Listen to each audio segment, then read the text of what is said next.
that we spoke a lot in phase one about your natural state of being is to win, right? We said it's primal. It is primal that you wake up and you want to win. Nobody ever gets out of bed and goes, oh, I hope I lose today, right? So it's our natural state to want to win.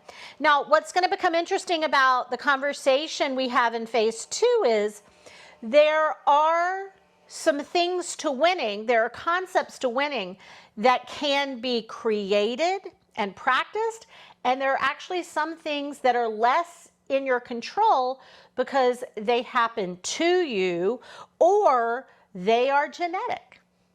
They're genetic. So we're going to talk about that today.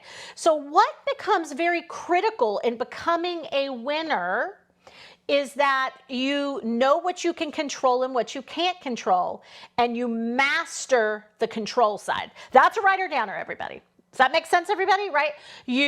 There are some things you can control. There are some things you can't control. So you become masterful at the things you can control. So I'm going to give you just a simplistic example of that, and then of course we'll be diving in deep. You can't control that problems are going to come your way, right? You can't control that somebody's going to rear end you. You cannot control that that your mother is going to get a alarming health diagnosis.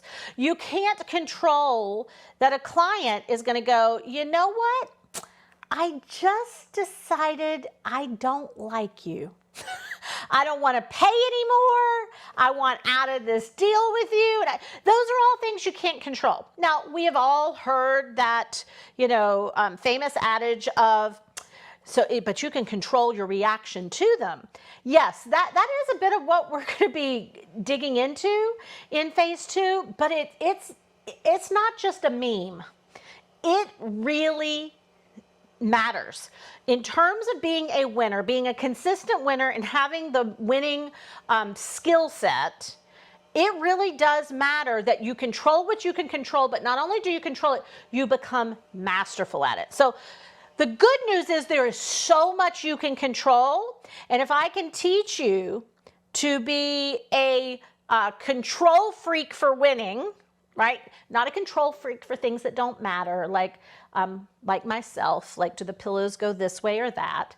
That creates a whole other thing that you need support around, but I'm a control freak around most things. So we don't want you to go there, but a control freak for winning, knowing what you can control, knowing what you can't control, and going, I'm all in, I'm waist deep, I focus on the mastery of what I can control, because that creates consistent winning.